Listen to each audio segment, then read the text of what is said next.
Everyone, welcome to today's Cabinet, 23rd of January. Can I ask those that have got mobile phones to put them on silent or switch them off, please? And if you are going to use the microphone, can you speak directly into it, because sometimes it has an impact on the quality of the sound. Apologies, Kate. I think we have two today. I know about Councillor Joe Hayne. Mark Jones might be online, but he's unwell today, so he's not actually present in the chamber. Yeah, okay. Right, before we go into agenda item 2, I believe Peter Wharf, you wished to say something this morning. Thank you, Chairman. I would like to defer the paper later on in the agenda on council tax second homes.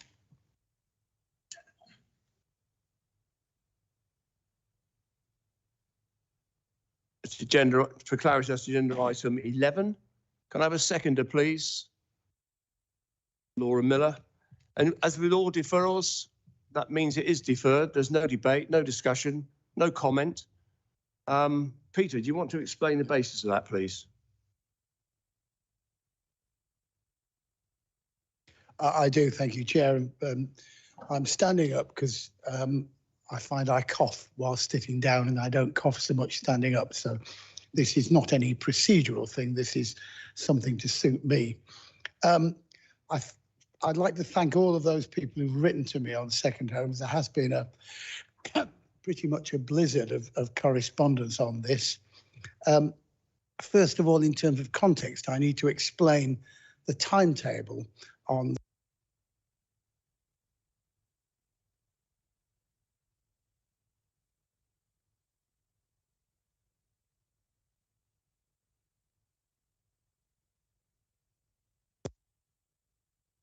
Sorry, what was that? Okay. So this paper had to go through extremely quickly, because in order to take advantage of the potential for increasing council tax, it had to be put in by the close of the parliamentary session, which is the end of March. To do that, we had to take it through this cabinet. We had to then take it through full council on February the 14th. That's a problem in a number of ways. A, it's rather rushed. B, it tends to confuse the paper on council tax second homes with the budget, because that is being discussed both at this cabinet and in some ways, more importantly, at the full council. And we've had a number of members talking to the monitoring officer about this paper, and there has been a degree of understandable confusion as to the relationship between this paper and the budget. Now, there is effectively no relationship between them, but it nevertheless dilutes and confuses the situation. It is also rather rushed and is not able to involve any overview in terms of the debate related to council tax second homes. So I have decided to defer it, and the reasons are to allow greater debate. And the way we're going to do that is it's going to be referred to the Place and Resources Committee, chaired by Councillor Carol Jones, and that takes place on 9th of February. Thank you very much. That takes place on the 9th of February. I have discussed this with Councillor Carol Jones, and with your permission, Chair, I will ask her to speak briefly at the end of what I've got to say, in order that she can demonstrate what's going to happen at that committee. So it will be discussed there. It will then be discussed at Cabinet, the next Cabinet meeting towards the end of Feb, I think it's February the 28th. And we will then, we originally had it on this tight, constrained timetable, because the next full council meeting after February the 14th was in April, and that would have been too late to take advantage of these proposals if we wanted to do it. In discussions with the chair, Val Pothecary, I'm very grateful, because we have agreed that we will move full council. We did originally discuss the 30th of March. That's still with the chair, and that date is not yet finally agreed.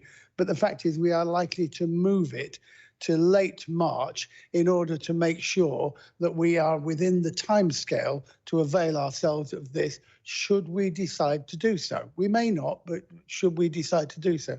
All of this is because of the parliamentary timetable, and I will ask Jonathan Mayer, our legal officer, just to confirm what I'm saying to make sure it is required. And Spencer's just reminded me, the problem with this is that we have to give 1 year's notice, and we give a year's notice in March of this year, and we can enact it for March next year, which means it would be part of the budget for the following year. If it gets delayed until after March, i.e. April, the year is actually effectively 2 years, because it has to be a full parliamentary year, which means that we could not take advantage of this, should we choose to do so, until the following year that I first talked about. It's quite difficult, and please forgive me. So what I'm doing is I'm deferring because, and let me summarise the timetable again, we will, on the 8th of February, put it through to overview. That, of course, is a cross-party committee. We will then come back to Cabinet, not at the same time as we discuss in the budget at the end of February, and it will then come to full council, which we will rearrange so that we can discuss it in time to enact it, should we decide to do so. So I'm sorry I've not had a chance to make this public before now. There has been quite a lot going on behind the scenes, as you can imagine. I happen to think this is good for democracy, because it will give 3 clear opportunities to discuss this, one of which is within the overview committee. So I'm pleased about that. Chairman, I'd be very grateful if you'd allow Councillor Carol Jones and Jonathan Mayer just to confirm before I will say a few words winding up. Thank you. Thank you very much, Peter. Carol, a couple of words. Yes, thank you very much. We're very pleased it's coming to Place and Resources, where we can have a very full, frank, open and cross-party debate. So I would welcome anybody who has any interest at all. This will no doubt be a little bit controversial, but we welcome all members of the public. Send in your letters, come and see how we debate these issues, where it'll be discussed fully, frankly and openly and cross-party. So thank you. Thank you very much, Carol. Jonathan, anything to add?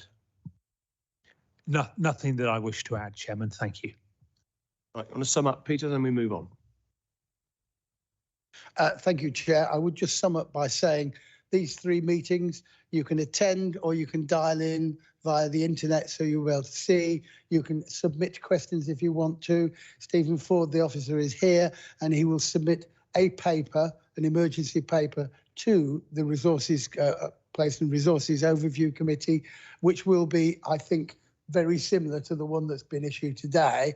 The only thing that might change is if there's any changes in the government intention that we're made aware of. Otherwise, we won't change anything. I trust you understand the decision, and I trust you agree with it. Thank you very much. Thank you, Peter. Right, Cabinet, you've heard the recommendation to defer this matter. Anybody disagree with that? If not, I'll assume that you've all agreed that we will defer this item until the overview committee and then Cabinet on the 28th of February. Thank you very much. So we now move on to declarations of interest. Next item. Anybody got any interests? No. They've got the minutes of the meeting of the 1st of November. Can I assign those to true record? Agreed. For the benefit of those online, colleagues agreed unanimously. Now move on to public participation.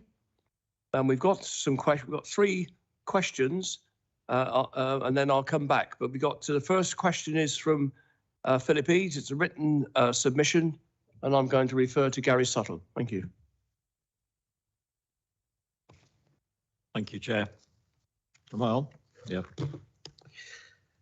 You're referencing the government's £150 council tax energy rebate scheme for 2022. The scheme was, as stated, a government initiative supported by firm guidelines. Government recognised that they required the assistance of local authorities to administer this scheme, and set out the initial requirements supporting the intention they wanted those eligible to be issued a payment of £150. This was undertaken by either a direct payment for those who paid their council tax at the time via direct debit payment method, or alternatively via the issuing of a payment after an application was received and validated. Must remember that without the bank details, of course, we couldn't pay them. So although we had those for direct debit, we didn't have any others, and we then asked people to apply. Government set a fixed deadline for the closing of this initiative. Dorset Council did not want any eligible person to miss out on this financial support. So a decision was therefore taken, supported by the guidelines at the time, ensuring that those who had failed for any reason to take up the council tax as council's official letter of invite guiding them on how to make an application, we would at this stage credit the remaining eligible person's council tax accounts with the £150. As this was a government initiative, each council received funding from government to cover the cost of administration, so this would not come at a cost to Dorset Council and the local taxpayer. I can confirm that the funding received did cover the cost Dorset Council incurred in full. Thank you. Thank you very much, Gary. And the second question is from Alistair Chisholm, and I'll invite David Walsh to respond. Alistair. Thank you, Chairman. Incidentally, I noticed that the past 2 weeks have been highlighted by a number of interesting inconsistencies. Shall we put it like that about the local plan? Anyway, on to my question. What sites in Dorset were considered and evaluated for the siting of a garden village other than the area north of Dorchester referred to as Door 13 in the local plan? Thank you.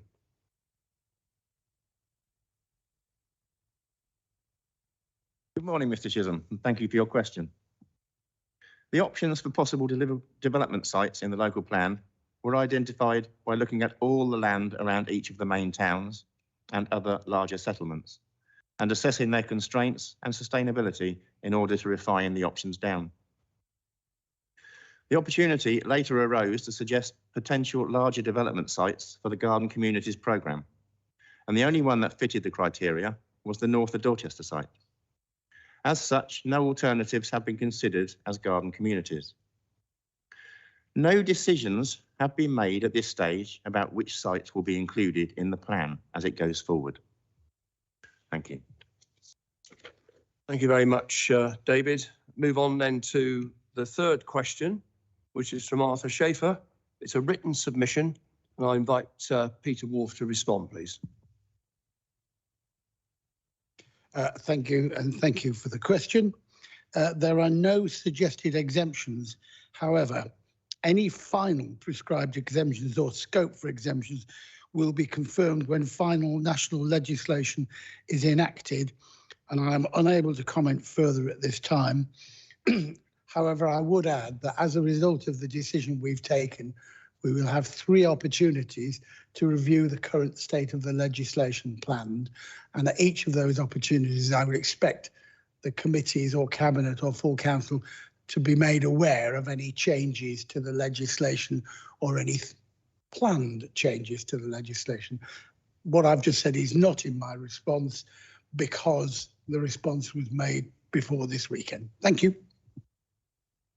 Thank you very much, Peter. I'm now going to move on to questions and written statements specifically around agenda item 9, of which there are 15. The majority are written submissions, but I do have 1 or 2 questions, and I assume Julianne Hawkins? No? Has not confirmed? No? So who have I got in the room then? Kate, please. Okay. Right, over to you. Thank you. Thank you, Chair. The first one I'll read out is from John Lucas. I live at Spring Cottage, Hilbury Road, Alderholt, SP6 3BH. My home is adjacent to the site and I would be very badly affected. I've had to retire early and enjoy the garden and relative tranquility. Noise, dust, pollution, and knowledge that nature is being destroyed will have an impact on my well-being and my enjoyment of local amenities. I am partially sighted and have to walk to Ibsley on roads with no pavement or speed restriction to catch the bus on the A338. The huge lorries will deter me from continuing this and effectively trap me in my home. I believe a huge, noisy, polluting machine is heading towards us and will destroy countryside, agricultural land, footpaths, habitat, tranquility, and the very essence of our village. Cumulatively, it will affect the well-being of most of the villagers. I understand that hundreds have objected to HCC, Hampshire County Council. Will Dorset County Council apply the handbrake and object, at least at this stage, until it has gathered the views of the residents who need the Dorset County Council to protect them and act in their best interests and those of the village?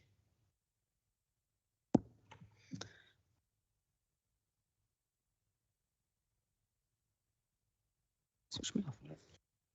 I now like to read my abbreviated statement that has been submitted. Since 2001, there has been a reduction of 26% in the use of recycled and secondary aggregate production.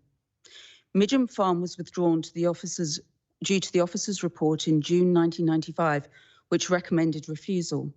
Cobley Wood Farm was withdrawn by the applicant in 1992 due to the officer's report, which recommended refusal. The transport assessment gives 110 two-way HGV movements per day, an additional 20 car journeys per day from Monday to Friday, 7 a.m. to 6 p.m. and Saturday, 7 a.m. to 1 p.m. This is on both sites. This does not align with Hampshire County Council's vision for 2050 for transport.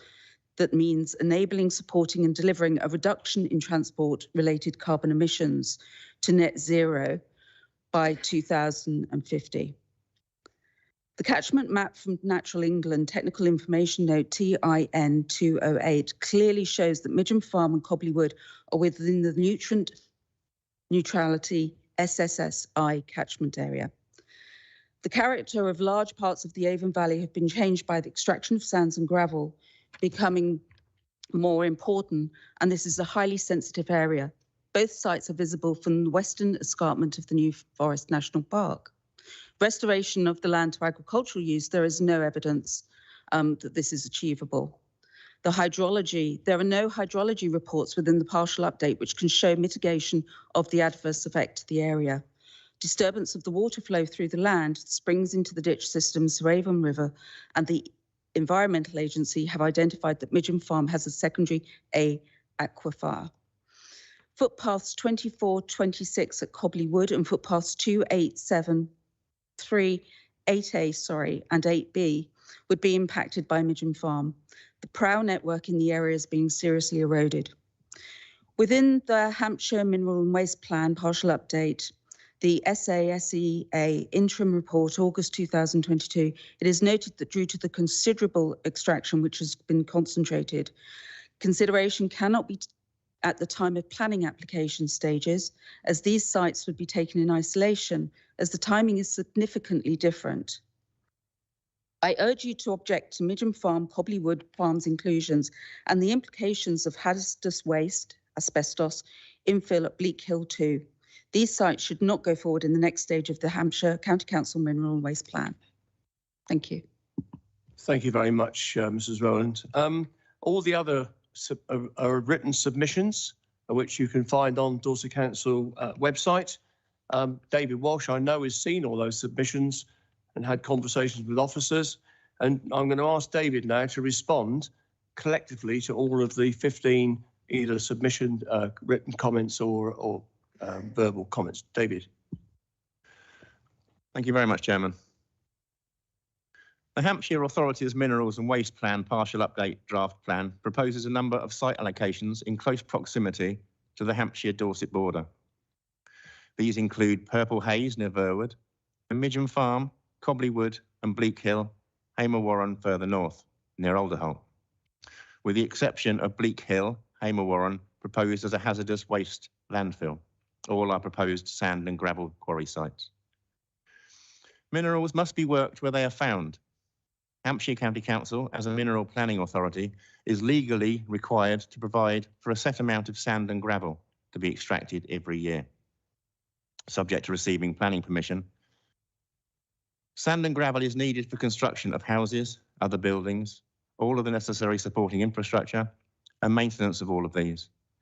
House building is a priority of government. Quarries in Hampshire and Dorset and elsewhere meet a local, regional, and sometimes national need for essential building supplies. Midgham Farm and Cobley Wood were considered for quarrying but rejected in the 1990s.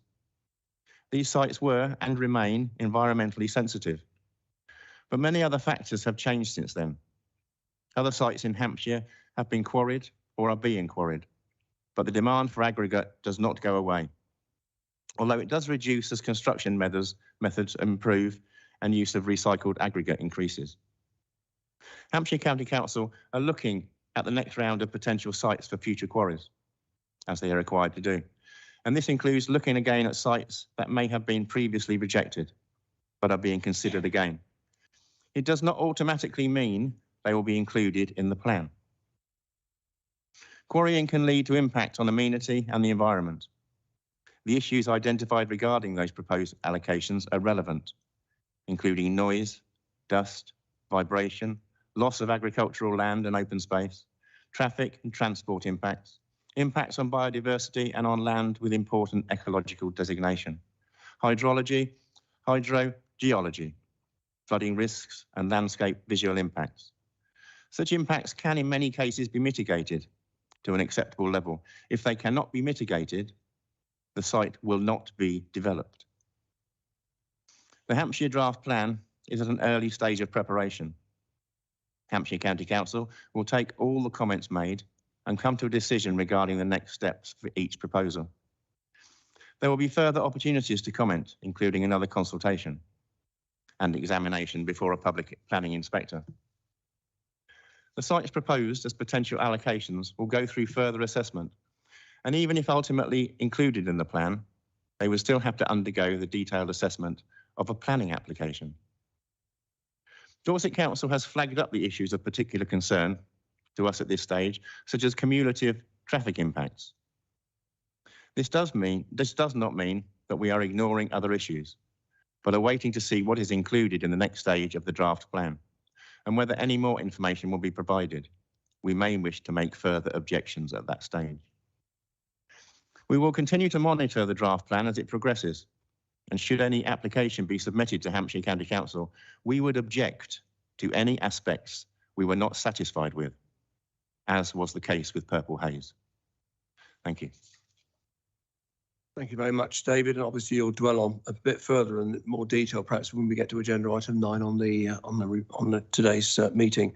Right, that's the end of the public participation. We've got agenda item 5, which is questions from members.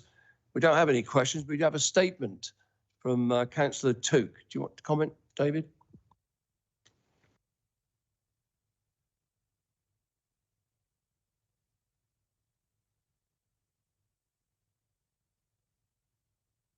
Thank you, Leader. Yes, please. I do wish to comment. This proposal, and we've just heard from Councillor Walsh about Midgham Farm. Alderholt has suffered for several years from the effects of large vehicles transporting minerals from the existing quarries, because there are several quarry sites along that.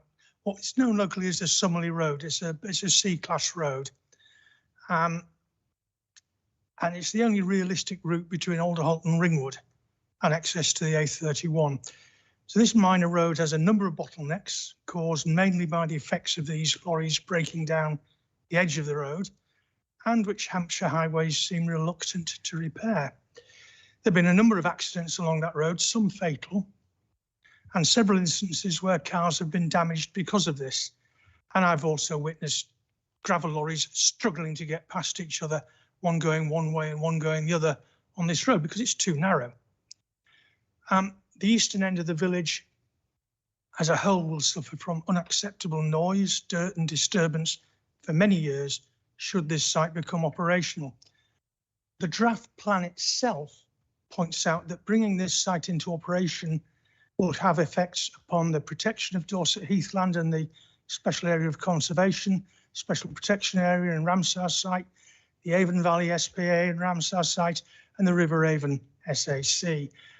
The impact of the off-site foraging and breeding areas of the qualifying bird species of nearby SPA Ramsar, the impact of Ringwood Forest and Homewood site of importance for nature conservation, have impacts upon populations of rare and notable species, including smooth stake, sand lizard and coral necklace.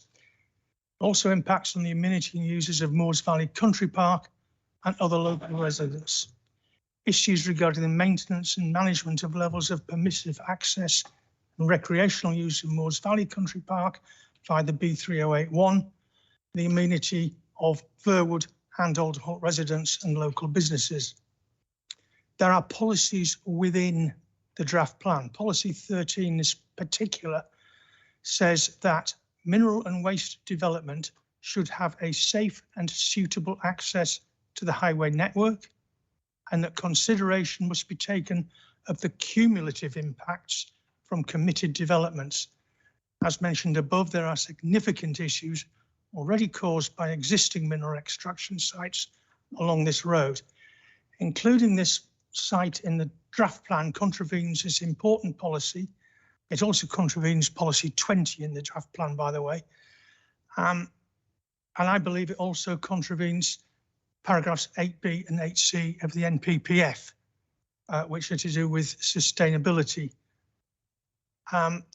Because of the cost of upgrading the road, I also suspect it would fail paragraph 8A of the NPPF. And I would respectfully ask that Cabinet object to this unsustainable part of the draft plan. So that's a simple part of the draft plan, which is going to cause extreme damage to the village, to the road network, and is in contravention of its own policies within the plan. Thank you. David, it's a statement, so you don't have to respond. We just take note of what David Tooke said. Thank you, Chairman, and thank you, Councillor Tooke. I read your response with interest, but I was confused to read that in your report that Moores Valley would impact on Alderholt. Okay, right. Thank you very much. No, I'm not. You can't come back. I'm not going to let you come back. This isn't a conversation. This is a meeting. So you've asked, you made your statement. You didn't have to have a response. We need to move on now to the forward plan. Colleagues, Cabinet, you'll have read the forward plan. Have you got any comments? I've got one, which is and it'll get changed. The Potton Park has moved to the 28th of February, and obviously the next iteration of the plan will reflect that. We've got a busy meeting on the 28th, actually, and if you look beyond it, there's quite a lot of stuff coming through. So I think that's quite a healthy position for the Cabinet to be in. It demonstrates we've got a lot of business to carry forward as a council. So we're happy to note the forward plan as presented, subject to amendment. Yeah, then obviously, as Peter quite rightly identifies the fact, we'll have to put on the 28th the issue about the second homes council tax item. Okay, with those two additions, one amendment, one addition, we all agreed? For the benefit of those online, Cabinet have agreed that position. We now move on to agenda item 7, which is the Q3 finance monitoring. Gary Suttle. I'm Gary Suttle, the finance portfolio holder, and today I'm presenting the Q3 financial management report. I'm sure that it'll come as no surprise that we continue to experience budget pressures, and that there is an increase in the projected overspend from Q2 to Q3 from 7.8 million to 8.37. The Directorate's summary is provided at 10.1 of the report. I think the report highlights the difficulties of budgeting and the roller coaster of costs and savings, making life very interesting for finance. Children worsen, adults improve, virtually the same amount. Same happens from corporate, who worsen very slightly, but legal and democratic improve. The quarter's increased projected overspend is mostly in place, who experience the effect of inflationary pressures. Although an increase of 599,000 in place is mainly down to the increased cost of Dorset travel, £348,000, a figure due to additional fuel costs alone. Council tax collection does have a boost in that 8.5 million of arrears has now been collected in this first 9 months of the year. And overall, I believe we see a quarter of containment. Our budgeting process remains strong, and although the quarter sees an increased overspend, it shows that the level of increase has been halted in most directorates, regardless of the roller coaster effect. Most are very small variances, except for Place, who have a far more difficult task predicting the unpredictable. I do not consider this change in position to be significant. The figures are by no means insurmountable, and assuming a similar outcome in the full year, we've seen a 2.5% variance when inflation has remained at 10% plus. Bank of England project a considerable improvement in the headline rate of inflation in 2023, and most have been surprised by the growth in the economy experienced in November. As always, the excellent report gives the information on all of our positions throughout the council. I ask you to refer to the recommendations on page 1, asking you to note the progress, and these are in items 1 to 4. Thank you. Thank you very much, Gary. Could I seek a seconder from Cabinet, Peter? Yeah, I'll second. Peter Wharf, happy to. Before I open up to Cabinet, are there any non-executive members? I can see Brian's got his hand up, and then David. Brian Heatley.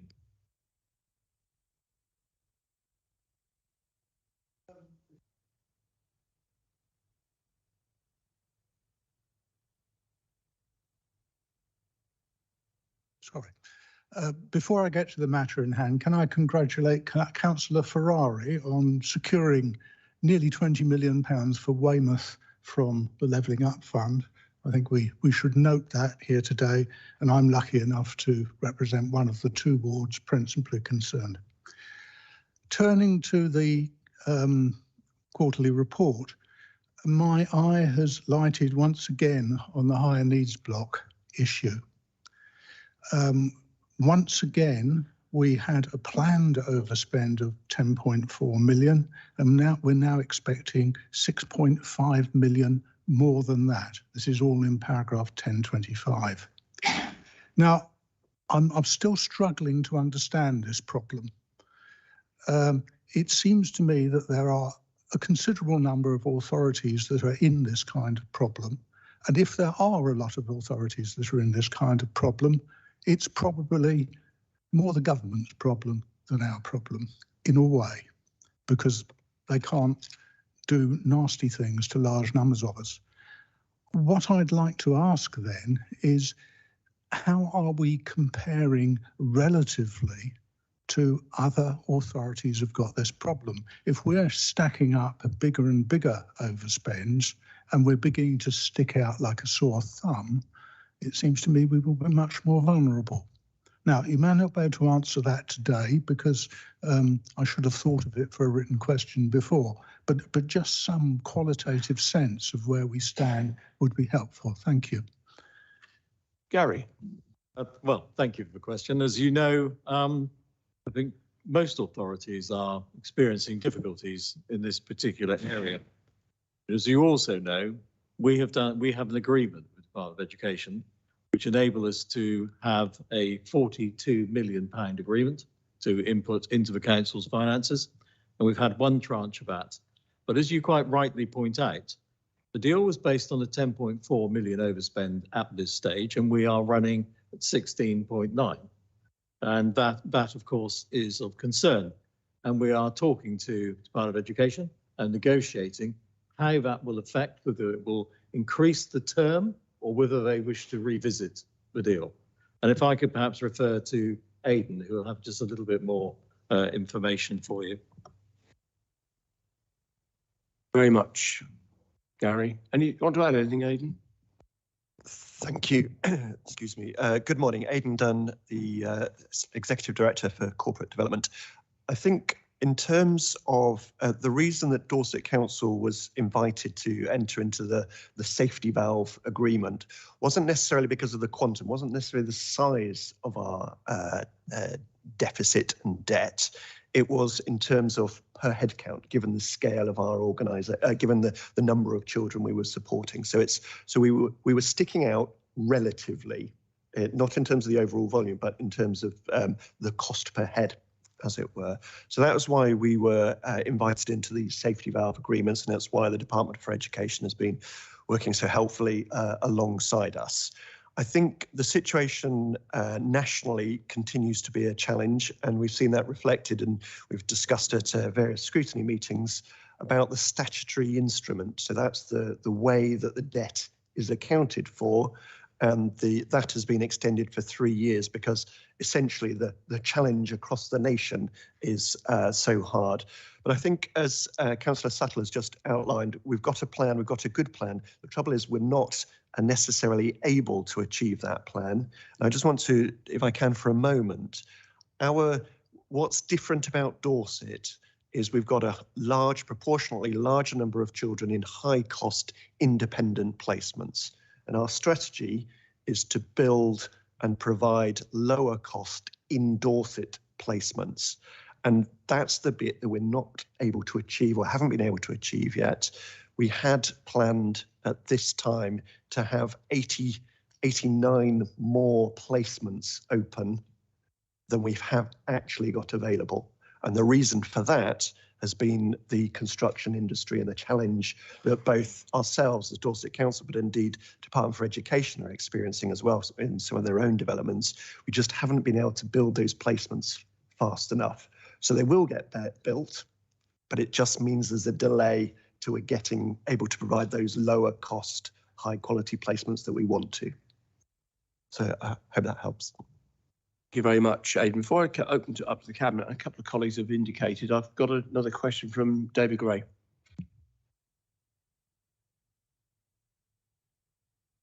Thank you, Chair. Variation on a theme from Brian's high needs block. I'm a little confused, which is not unusual. The safety valve agreement that we currently have has 10 conditions from the government, 8 of which we are achieving, which is in the report. The other 2 conditions seem to indicate that this is around capital build programme and the provision of places, which Aidan has just explained. So there's 6 million that's at risk if we don't achieve these 10. And in 10.29, it talks about the 8 conditions, but in 10.31 it says, at this stage it's anticipated that the safety valve agreement will be achieved. But if you look further into the Q3 reports around the capital build programme, and given this council's performance on capital build over the last 3 years, that statement about it's anticipated that we will achieve it doesn't ring true to me. We've got real problems with capital build programmes, and if we don't build these places, then the 6 million will be at risk, and therefore the 10.5, now 16.9, will grow again by another 6 million. So I'm looking for 10.31 for some absolute assurance that we will provide these additional places to secure the 6 million. I've got one more question after that. Thank you, Chair. Aidan or Gary, one of you.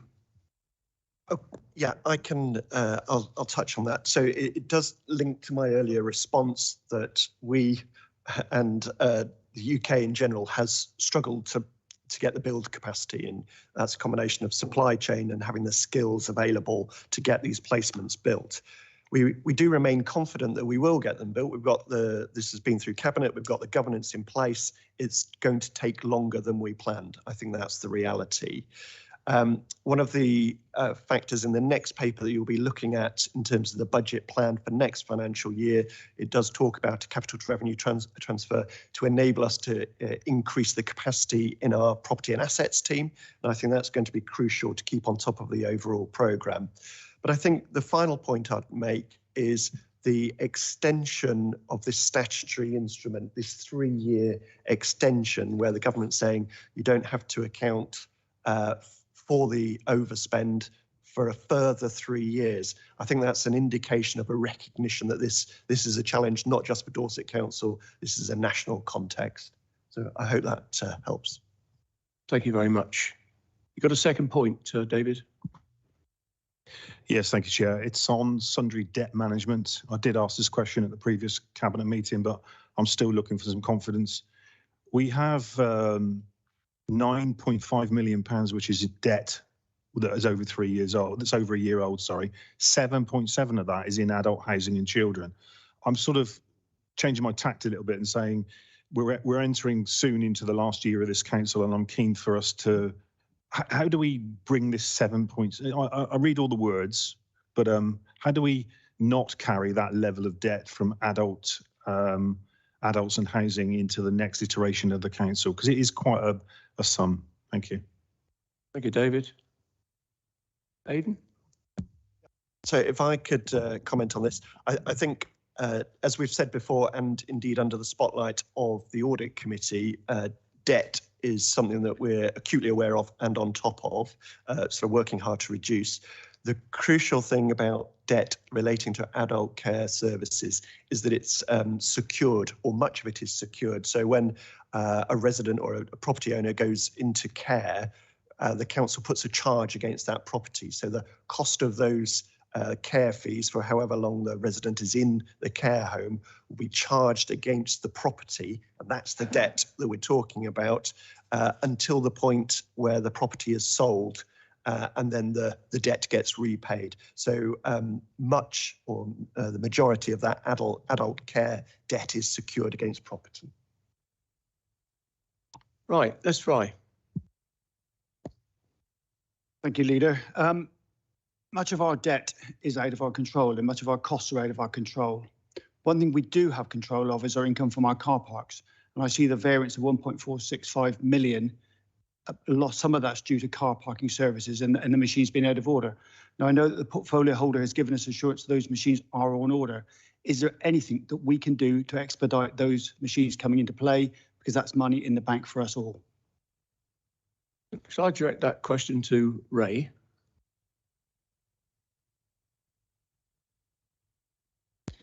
Yes, Councillor Ray Bryan, portfolio holder for highways, travel, environment, and currently leading on our ecological and environment programme.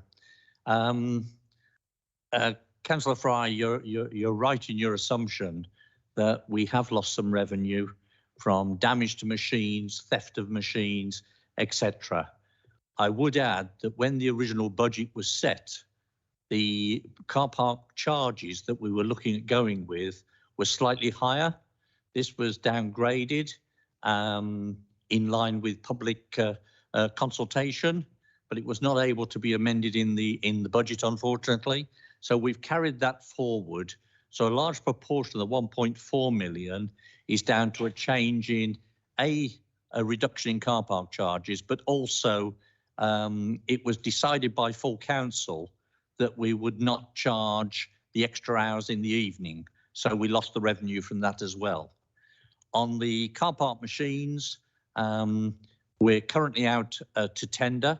I'm trying to get an update on that as we speak, as to where we are. It should now be completed, I believe, in which case the order is ready to go to the supplier. And we're hopeful that a lot of these machines will be in place by the Easter period.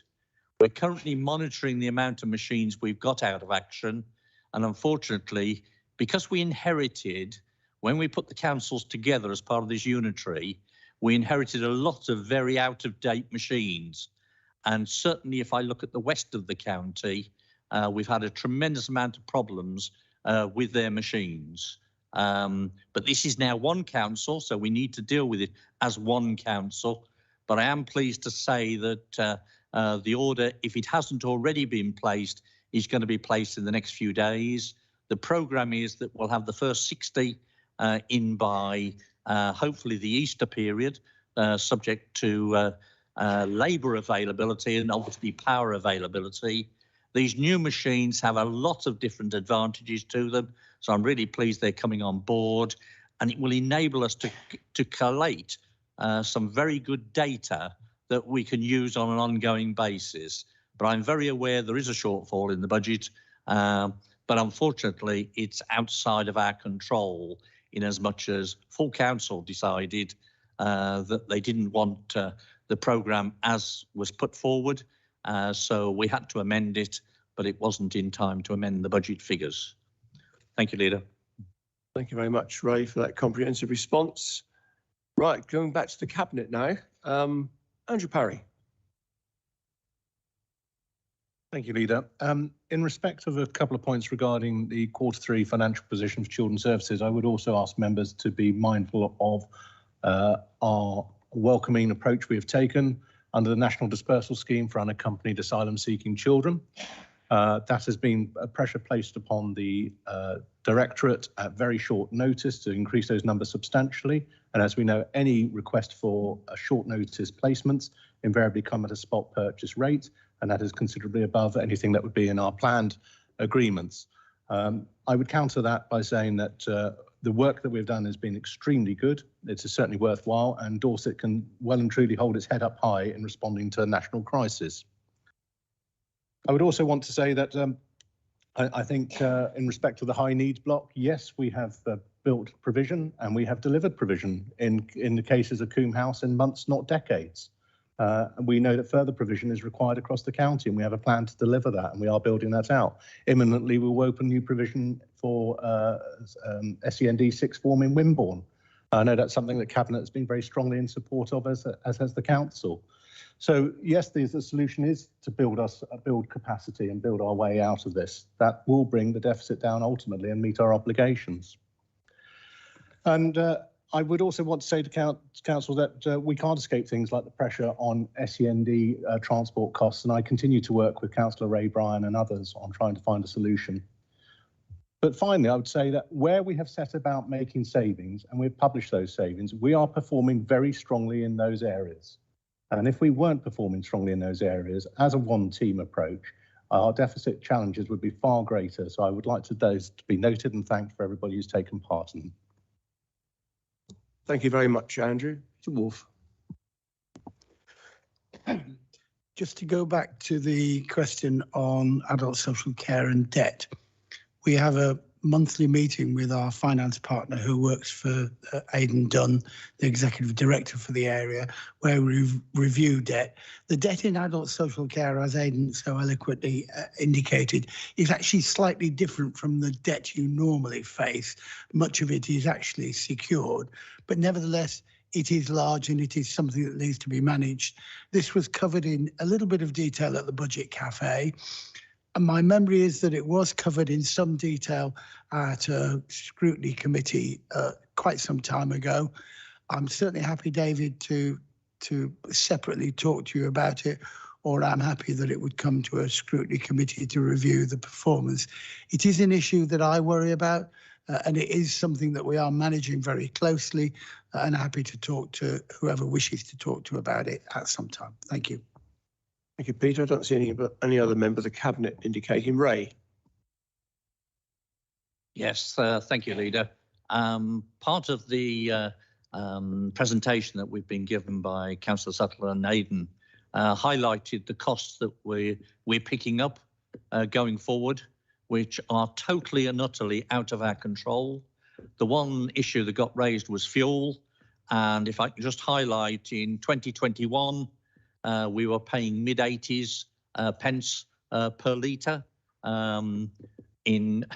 Unfortunately, in 22-23, the current year, we're paying approximately 150, although it is coming down per litre. But as far as highways are concerned, we're also incurring around about a 20 to 25% increase in material costs. This is having a tremendous effect on us controlling the budget. We are controlling it. We're doing everything we can within place to control our costs. But I would like to say, Leader, that the officers actually deserve a lot of praise for the work they are doing in trying to maintain the costs that we currently incur. It's not their fault that inflation has become rampant, although we're seeing it come back. And I think everybody that I speak to that has far more knowledge than I do on the money market is saying that inflation will come back during the year. So I'm hopeful that we're going to see an improvement in the current numbers as we get into the last few months. Thank you, Leader. Thank you very much, Ray. And I think what you've just explained demonstrates the difficulty you have when you get the sort of inflation spike that this country's gone through in the last few months. I've got no other members of the Cabinet wishing to speak. Gary, do you want to just wrap this up now? Yeah, if I could just respond to some of the comments that have been made. Councillor David Gray has quite, as he pointed out, asked that question twice actually, and I think it would be worth us giving a written response of the process of how the debt is managed, and so we'll do that. I think that's worthwhile.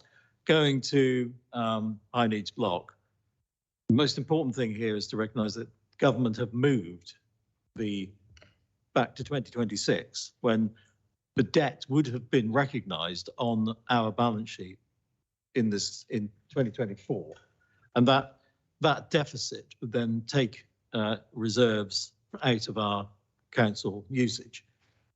Government clearly recognises a significant problem for all, and that's why it's been moved down the road.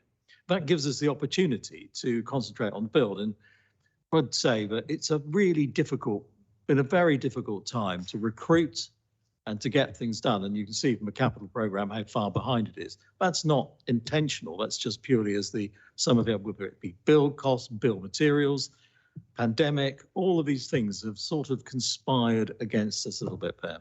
And then finally, I think I tried to sum up that everybody in this room is fighting to predict the unpredictable. And that's our problem. And they're doing a fantastic job. And this report, with a small variance in times of very difficult financial times, I believe is an absolute glowing accolade of how well this council does, how its officers perform against very, very difficult criteria. Thank you. Thank you, Gary. And I think that was a really good summary of where we are and what we're trying to achieve as a council. So I've got no other members on the Cabinet wishing to comment. Does any member disagree with the recommendations, all of which are to note? And I'll take the silence as being no disagreement, so the recommendations are approved. Thank you very much. We now move on to agenda item 8, and it's still you, Gary. It is indeed still me, so I won't repeat, just to say it's me again. So I'm presenting the budget strategy and the medium-term financial plan, one of the most important documents of the year. So first of all, I think it's worth looking at the process that brings us to this point in time. Budget is about everybody's input and to ensure that every member of this council is engaged in the process.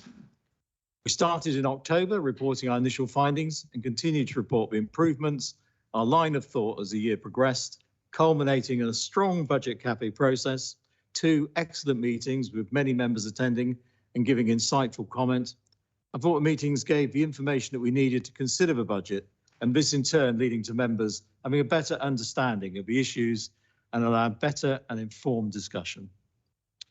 Many did over the 2 days attend, sadly not all, and I really want to try and engage with 100% of the council in 2023 in whatever process we follow.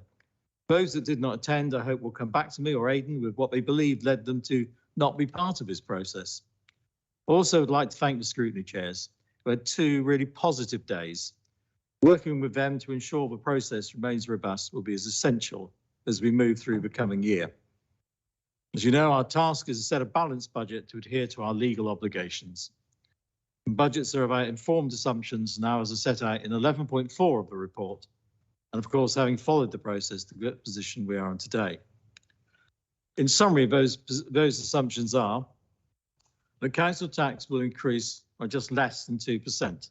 And this will mirror last year. And despite the increase in the level of a referendum limit, we believe that we can contain this budget by not taking the maximum at a time when Dorset residents are finding some of the hardest financial burdens that many have experienced in their lifetime. I see this as an opportunity to support our residents. Normally, we compare this to a Band D property, and of course, if we went from 1.99 to 2.99, people would say it's only a matter of pence. But pence for some makes the difference of what to put in a child's lunchbox and how to get through the week. I also ask you to think about the older generation who may live in houses paying Band G, victims of house price inflation. I've spoken to so many over the years who live on the basic pension, houses worth a lot of money, but with a high council tax. So it's not all about Band D. With our council tax nearing the higher end in England, we must attempt to do something to relieve that burden on Dorset Council residents, and by not taking the full 3%, I believe we are making a start. Council tax base, in brief, 0.75% to 1.2, that's equivalent to about 1,800 properties. Hey, bandy, such a popular thing. Social care precept. Now, the government have increased the amount from 1% to 2% that this council can raise on the social care precept, and we have taken advantage of this increase. Social care remains a significant risk element for this council, and any improvement in funding options must be taken. We believe that government will expect councils to take this and may query any that don't. We may see it as additional burden on our council taxpayers, but government see it as a given opportunity.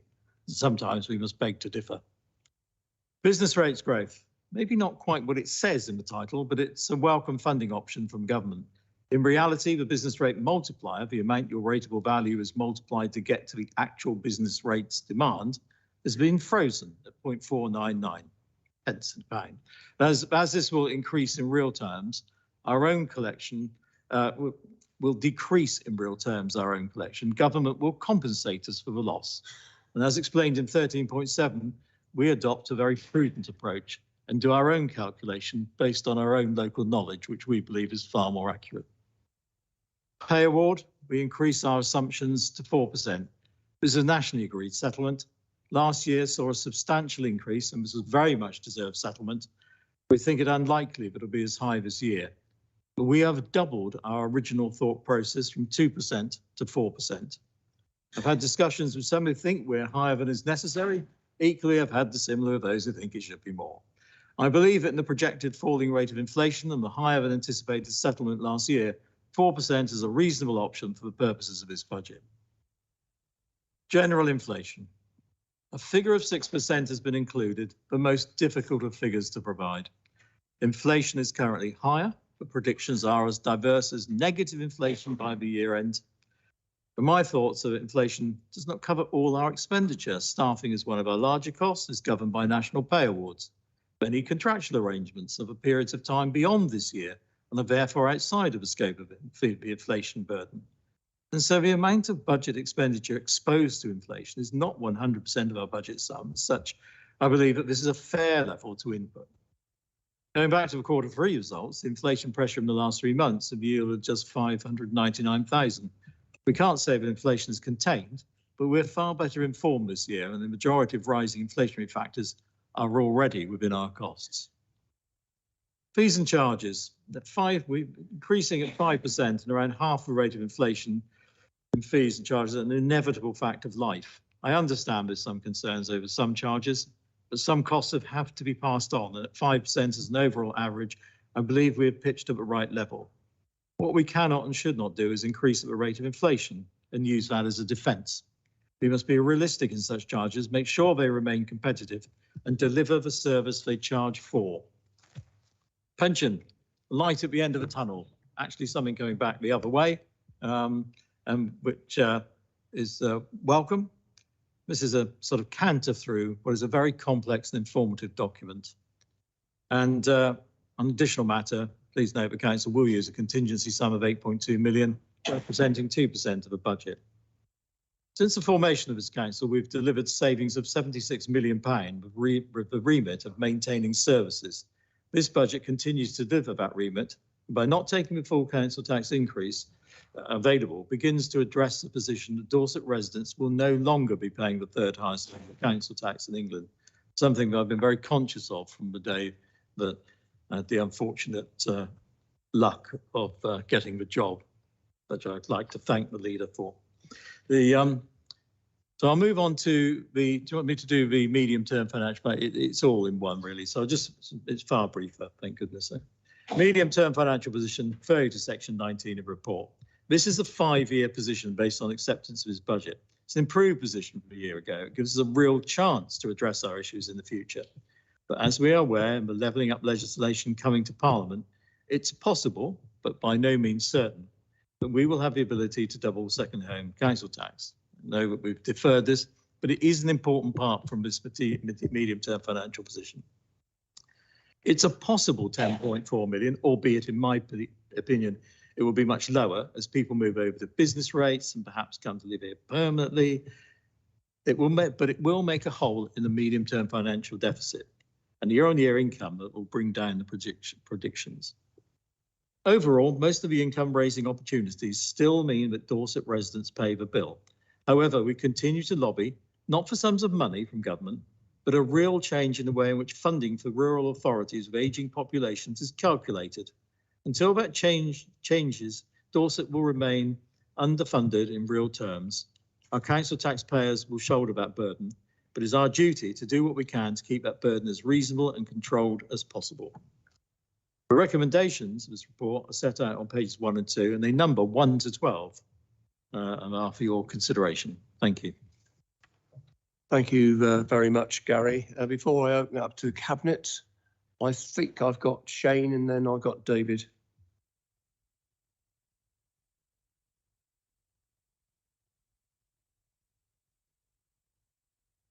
Thank you, Chairman. And if I may beg your indulgence, I get the courtesies out of the way first. And thank you to my committee members. I'm Councillor Shane Bartlett, Ward Member for Wimborne and Chairman of the Place and Resources Scrutiny Committee. And to get the courtesies out of the way first, obviously a thank you to my committee members for their scrutiny of the proposed budget, and to the portfolio holders for making themselves available on the day, which I really do appreciate for the time that they gave. And obviously to the officers for their presentations and their input, particularly to the Section 151 officer, Mr. Aidan Dunn and Miss Lapping, which I really do appreciate, as did my committee. It was obviously a long meeting. It was 5.5 hours long. I make no apologies for that. We did a thorough scrutiny job on it as far as I'm concerned.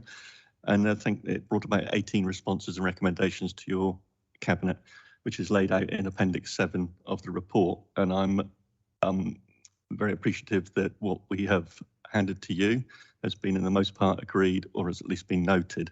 Where it's been noted, I'm not sure if that is within a positive or a negative stance, and I'm happy to have those conversations with those portfolio holders to get a better understanding around that.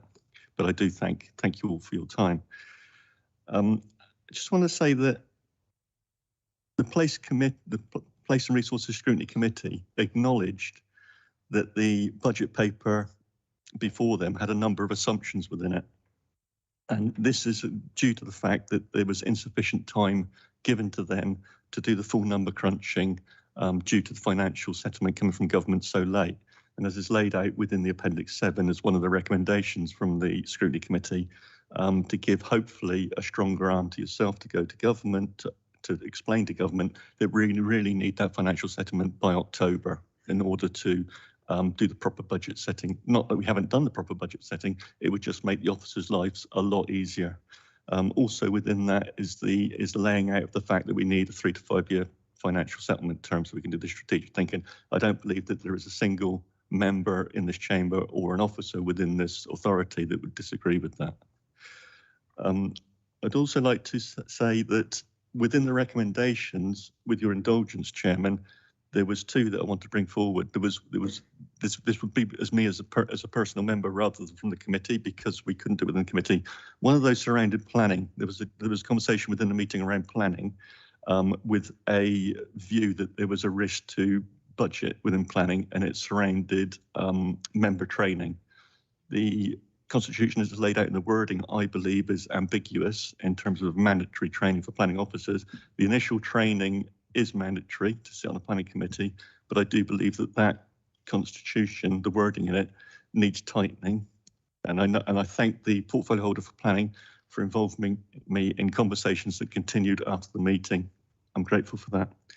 The other one is about variance within budget lines, and I discussed this previously with the Section 151 officer, and he was in agreement that this would be potentially possible, so that within the budget settings, with the budget lines, so if we would take, for example, 21, 22, 22, 23, 23, 24, 24, 25, there would be a variance between those budget lines.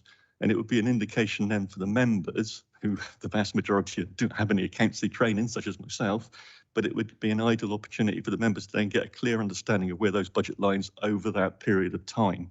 So we could see whether where there was a budget line, whether it was decreasing and whether it was increasing. And that, I think that would be helpful to members. And I'd also thank the finance officer for the conversations I had with him in prepping for the meeting. He calls it an algorithm, I call it a formula, but basically we're on the same page. And I can't stress enough the need there is for the government to look at how they fund council authorities, particularly rural council authorities such as this one.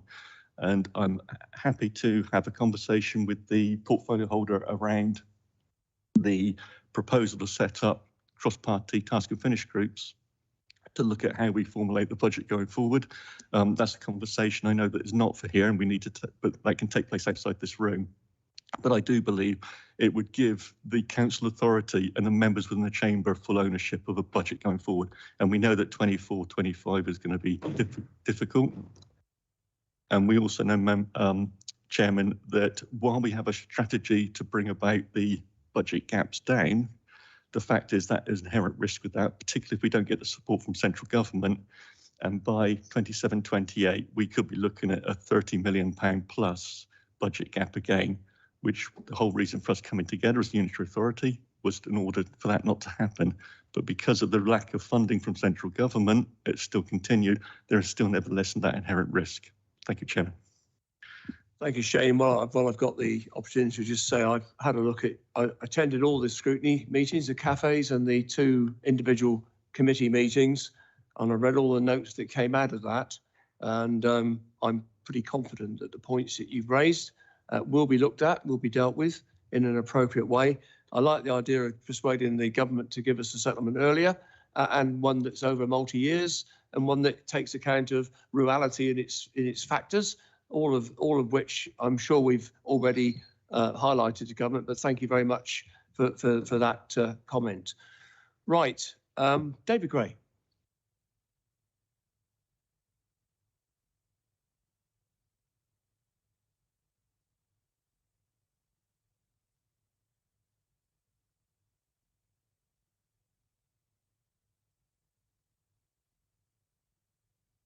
Yes, medium-term financial plan.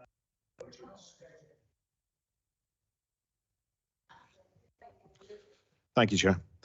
The MTFP and the budget strategy, may I say, with its 8 appendices, it's a hell of a read.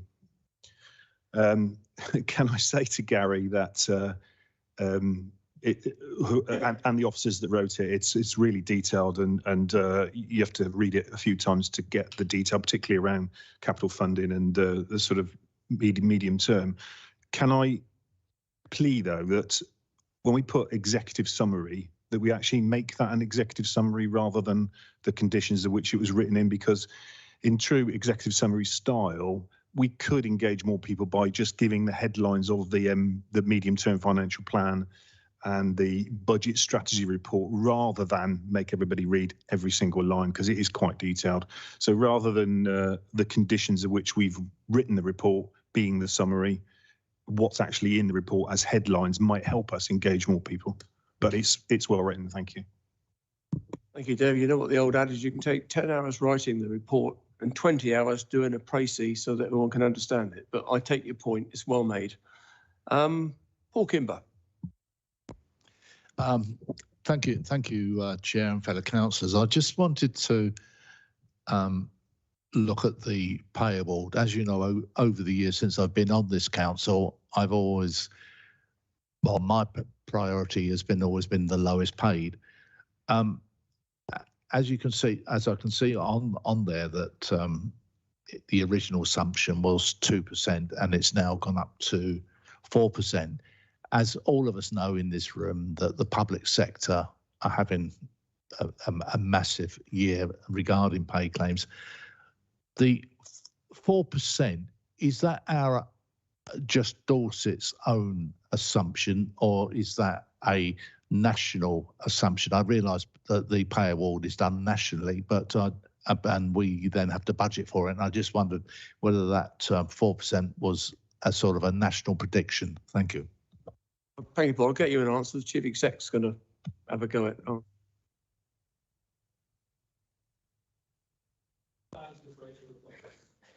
Thank you very much indeed, Councillor Little. Thank you, Councillor Kimber, for the question.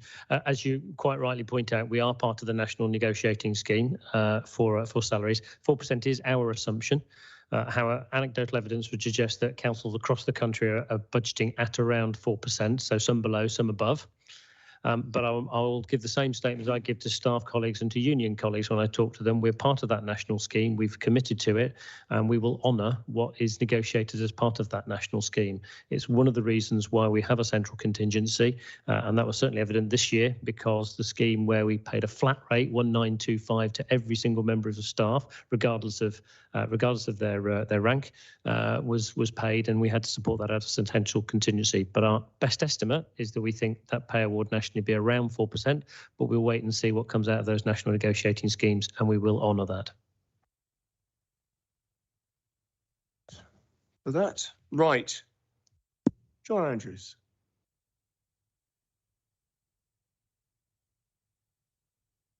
Got there in the end. Thank you, Chairman. Councillor John Andrews from Sherborne, and I won't say the obvious because my partner's here next to me. My question is just around the recent Levelling Up Fund grant that we've achieved, and thank you very much to Councillor Ferrari and all the team that put the grant together or the bid together, because they've done a marvellous job in securing that funding. My only question is, along with that funding goes £3.5 million from us, I do believe. Where is that shown in the budget? I know you didn't have a chance to put it in there because it's only just been announced. Right. Somebody can have a go at that one? So yeah, sorry, the answer is that it's already in there because we had to offer that as match funding. That was our offer. So it's already in the budget. Okay. Right, I don't see anybody else non-executive. Simon, Christopher. It does occur to me that there really is cross-party support and praise for all the work that Councillor Suttle has been doing, and indeed there doesn't seem to be any deviation from that praise. Some of you may have read in the Sunday Telegraph an article by the former Deputy Governor of the Bank of England, Charlie Bean, who I have met in the Bank of England, but that story will have to wait for another day. That particular article did stress the difficulties that the country face by demographic challenges. And it's clearly the case that Dorset, more than most, has demographic challenges. And I do welcome the comments from Councillor Suttle about debts and adult services and charges on assets. And very often people are capital rich and income poor. And of course, under the Care Act, the threshold is 23,250. And clearly, where Dorset Council has a charge on assets, all this can take quite some time for that debt to be repaid. And clearly, the council does have a role there, and it can help by making sure that land charges searches take place in a very efficient way. But of course, we're also governed by outside events, i.e. how quickly probate is sorted out, whether people die intestate or whether they have wills, etc. So it is a complex matter, and I do sympathise with the difficulties that Councillor Suttle has on the level of debt, but there are factors outside of his control. Thank you, Simon. Gary? Well, I'd like to say thank you, Simon, for thinking that I do all of the work on the budget, because that's obviously not true. I am the face of the budget, and I very, very much enjoy the process and working with what is the best finance team you could possibly work with, and they endorse it. And that's why last year we brought the budget in on target. We might not manage that quite this year, but the thing is that Dorset is very, very well served. It has some great finance people within it, and that is why we have such faith in the budget. Thank you. Thank you, Gary. Right, back to the Cabinet. Laura. Yeah, thank you, Spencer. I just wanted to add my thanks to the team for the budget setting process, obviously, like the Oscars, but also to pick up on the point that David Gray made. I would love to see a plan on a page for everything that the council does, because I think in the interests of transparency and in the interests of getting people engaged, it goes down really well. And I just wanted to give a quick plug. Last Wednesday, Aidan, Gary, Spencer and myself did a Facebook Live about the budget. We got some really positive questions. We got some really negative questions too, but we still took them and we chatted about it. And we've had some brilliant responses saying thank you for just popping up on our screens and just chatting about, because this is big stuff and this is, you know, big financial words. And actually our residents just want to understand what we're doing. And I think anything we can do to simplify that, because this is our jobs, it's not their jobs, you know, they've all got other stuff that they're doing. So really, I just wanted to say thank you to David, because I think that's a really good point. And I did want to do a quick plug because I think engagement is absolutely critical. So thank you. Plug received. Molly, I may have missed you because you're online when I opened up to the cabinet. So I will let you come in, then I go back to the cabinet again. Yeah. Thank you very much indeed. Jill, the chairman of Scrutiny, People and Health, is unable to get into the meeting. And I want to be sure, and Jill wants to be sure that we acknowledge again the help and the support and the total engagement that we've had of the scrutiny panel for People and Health throughout this process. But for anybody who was unable to come to our meeting, the biggest thing that was a thread throughout all of the areas that we did scrutinise is housing. Housing is absolutely crucial. Unless we can get this housing right, we will not get our doctors, our dentists, our teachers, our social workers, all the way through the workforce needed, and the care workers to work for Care Dorset, that is going to be a huge success. We need to be on point with housing and rent, not just social rent and not just social housing, but within the private sector that we are now having to use to find housing for people to come, live, work and enjoy Dorset. And I would like all committees and members to perhaps, on behalf of Jill and the whole of the committee, take that thought process with them in all areas of work. Oh, I see you nodding. Thank you very much. And thank you for everybody who gave us all the help that we needed, because that was again, we didn't do Shane's 5.5 hours, but we did have to go into the afternoon. So thank you very much for everyone who attended. Thank you very much. Thank you very much, Molly. Right, back to the cabinet. Gary. Sorry, one thing I forgot to mention, and it sort of helps, is that this year we will definitely be putting out a pie chart, I believe it's pie chart, anyway, a diagram of where the money's spent. So at least people know. I think it wasn't what we did before was put that in the main magazine. I think it's more important to put it with the council tax, more chance of it being read, and at least you know people have had it. So we will be doing that this year. That's been organised by the leader, and slightly little additional cost, but well worth it. Thank you very much for that, Gary. Peter. You're in. I'm in. Yeah. Am I second again? Yes, please. I second the report. I note from Graham Carr-Jones, he says he's happy to come in to give any further information on the question from Molly. Thank you very much, Peter. I'll take Molly's point outside the this meeting today. She makes a good point. I was at the scrutiny meeting when this point was brought up. I do understand how important it is, but it's not for this morning. I'll take it away, Graham, and you and I'll have a conversation about it. Yep. Okay? Fine. Yep. Thank you. Anybody else on the cabinet wish to comment? And bearing in mind, this is a recommendation to full council on the 14th of February. I'm hearing nothing. So any member of the Cabinet disagree with the recommendation set out in the report? In that case, in the absence of any disagreement, the recommendations are approved. Thank you very much, Gary, Aidan and the team. Right, we move on now to agenda item 9, Dorset Council's response to Hampshire County Council Minerals and Waste Plan consultation. David Walsh. Thank you very much, Leader. It is true, as we've heard today, that there is public disquiet about the proposed site allocations in close proximity to the Hampshire-Dorset border.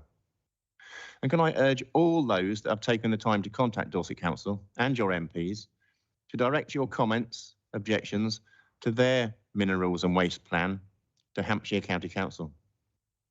I received a copy of a response sent from the chairman of the East Dorset Environment Partnership, which I read with great interest.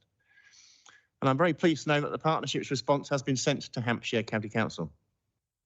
The consultation is ongoing until the end of January, and the link is on the end of this cabinet paper. So please, people, take this opportunity to express your views. We have received a consultation response from Simon Hoare MP, and all of the letters and the response from the MP will be on the website. So please go on there and have a look. As neighbouring Minerals and Waste Planning Authority, Dorset Council has been consulted by the Hampshire Planning Authorities on a proposed update to their Minerals and Waste Plan. The draft plan proposes the allocation of a range of minerals and waste site allocations, including some in close proximity to Dorset. And Dorset Council will want to ensure that any potential impacts on Dorset's amenity or environment will be fully and appropriately mitigated. The draft plan notes that new proposed sites may be rejected following further testing and assessment. Even if ultimately included in the plan, there is no certainty that all allocated sites will be developed, as other issues may arise with any of them at the planning application stage. Now, the draft plan identified a need for approximately 9.7 million tonnes of sand and gravel reserves in new allocations in order to meet the expected demand during the life of the plan. However, the draft plan currently proposes some 17.7 million tonnes in new site allocations. In addition, not all of the allocated sites will be worked out and completed during the life of the plan. It is recommended that we agree the proposed approach to building in a contingency figure in identifying and allocating new sites. However, as set out in the report, Dorset Council does have concerns and objections regarding some of the proposed allocations identified.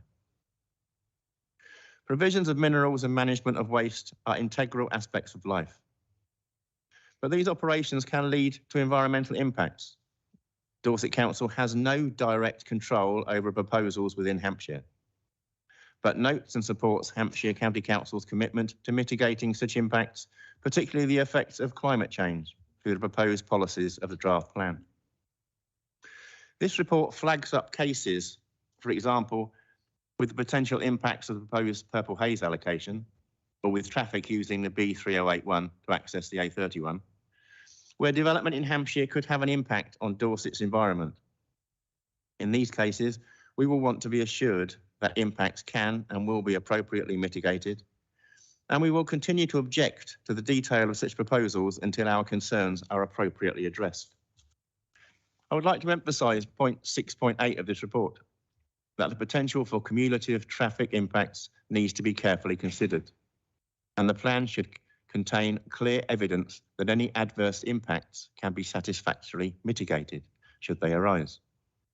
In the absence of such reassurance, Dorset Council would object to any of these proposed sites, either as planning applications or plan allocations. In the report, we refer to previous responses to earlier consultations on this plan, but Hampshire County Council have stated that they will not refer back to previous submissions. So I will ensure that previous submissions are included within our final response. At this point, I would like to state that we have reworded the recommendation on this paper, removing the line raising no objection. The recommendation now reads Dorset Council's comments on the Hampshire Minerals and Waste Plan partial update draft plan, as set out in this report, be sent to the Hampshire authorities in response to the current consultation on the draft plan, as amended by the portfolio holder in consultation with officers. Thank you, Leader. Thank you very much, David. Before I open it to the Cabinet, I've got Tony Coombs online and David Took. Tony? Good morning, Chairman. Thank you very much for the opportunity to speak to you. As you can probably hear, I'm on a sickbed somewhere in the far east of Dorset. Anyway, the Minerals and Waste Plan. I'm speaking on behalf of the 3 Dorset Council Forward Ward councillors.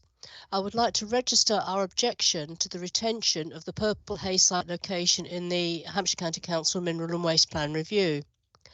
Despite the inclusion of the Purple Haze site in the plan, the environmental concerns remain of significant importance, given the real probability of a serious negative impact on the integrity of European protected sites. There are continuing concerns of detrimental impact on the hydrology, which would cause lasting and irreputable harm to the delicate ecosystem of the internationally designated Edblake Bog SSSI, which is part of Dorset Heathlands, SPA, SAC and Ramsar sites, and is also 520 metres away from the Purple Haze site. We were advised that the minerals are very similar to the existing Blue Haze extraction site, which is across the road and coming from the same ancient riverbed. These would be of similar poor quality and would require on-site washing before being used for their stated purpose. Should the soft sand be taken off-site without washing, it could only be suitable for landscaping rather than the building industry as defined in the plan. This raises serious concerns about how an absolute guarantee against any adverse impact on the hydrology of the immediate area and Edblake Bog can be achieved. We are aware that 2 key issues remain unresolved, which are whether the mineral is above or below the water table, and as highlighted in a current planning application, the mineral will require on-site washing. We do not believe that any form of mitigation could be introduced to give an absolute safeguard regarding the integrity of the acid mire that is Edblake Bog. Any mitigation measures would require the protection of the water quality and recharge of the underlying aquifer, groundwater and surface water. There must be a very strong and compelling case for the precautionary principle to be rigorously applied given the environmental sensitivities at this location. In addition to the disruption to groundwater hydrology, there is also an issue of sediment. Practical experience of this problem has found that it is not possible to prevent sediment runoff from mineral and landfill sites, as the operation creates much bare ground that is readily erodable, and intense rainfall events invariably occur, as we have seen this month already, and overwhelm sediment capture measures, and particularly so when they're not adequately maintained. Fine sediment in particular is extremely difficult to capture due to the very long retention times required for it to settle out, and there is rarely adequate space given around mineral sites to allow existing habitat to be maintained, and in this case sensitive heathland. Therefore, there is a need for space for sediment interception that will be at the expense of the existing heathland downslope of the mineral extraction and landfill site. Even so, a likelihood of episodic sediment runoff and its progressive movement down the stream valleys and into the bog, locally smothering bog vegetation, causing more damage to the sensitive location. However, the European Court of Justice judgment in the case of People over Wind established a legal precedent that mitigation cannot be taken into account when considering the screening test for likely significant effects. To take account of mitigation effects at the screening stage presupposes that there will be likely significant effects on the European sites. Therefore, there is a requirement for an appropriate assessment to be carried out by the competent authority. However, when the assessment is carried out, the court said that it may not have lacunae and must complete precise and definitive findings and conclusions capable of removing all reasonable doubt as to the effects of the proposed works. Furthermore, it throws into question the legality of many of the strategic mitigation systems that have been put in place to protect sites such as the Dorset Heathlands. Natural England have been copied into this representation to ensure that they are alerted to these proposals. So the big question for us is, How is Hampshire County Council going to be capable of removing all reasonable doubt? Surely the proportionary principle should be paramount. We are by no means experts, but there seems to be a wide range of issues regarding mineral extraction at this location, and an assumption that there will be no likely significant effects seems a huge stretch of imagination to us on such an enormous scale, based as it is on a massive assumption which lacks any substantive justification based on any form of scientific analysis. We all remain entirely unconvinced that suitable environmental impact mitigation applying the precautionary principle would be introduced to protect Eblake Bog, Acid Mire SSSI, and the Ramsar internationally important designations. In addition to the significant concerns about the environmental impact of the application, which alone are more than adequate to reject the proposals, we must highlight the unsuitability on the local road network, including the Bakers Hanging Junction, which is a site of long-standing concern and subject to planning conditions for improvement should extraction traffic exceed certain limits on the existing permission for Blue Haze. In the other direction, the town of Verwood is not suitable for a large number of HGVs to be directed through. The B3081 is the key travel route for Verwood, and the impact of this development will place an unacceptable burden on this road. Dorset Council has previously raised the issue of the figures for travel movements, and we already struggle to get Hampshire to fulfil their maintenance duties and accept its responsibility for this stretch of road. Apart from the vitally important environmental issues, we must also express our concerns regarding the impact of mineral extraction would have on the amenity of Verwood residents, the nearest being only 450 metres away. We therefore ask you to object in the strongest possible terms to the continued inclusion of the Purple Haze site in the Hampshire County Council Mineral and Waste Plan for the reasons set out. Thank you for your forbearance, Chairman. Thank you, Tony. David Took. Thank you, Leader. I support entirely what Councillor Coombs has just said with regard to Purple Haze. I'd like to correct a couple of things, if I may. There's reference being made to the B3081, which is the road between the A31 and Verwood. The Midgham Farms site, of course, does not come off of the B3081. It comes off what is locally called the Summerley Road, which is a C-class road, which runs between Alderholt and Ringwood effectively, and joins the 3081 very close to Ringwood. But for 4 or 5 miles, it's a very narrow, very small road, which is not well maintained and which is subject to a great many gravel lorries already using it. And I'd like to look at some policy issues. National plan.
everyone that has a view on any of this to please write to Hampshire County Council.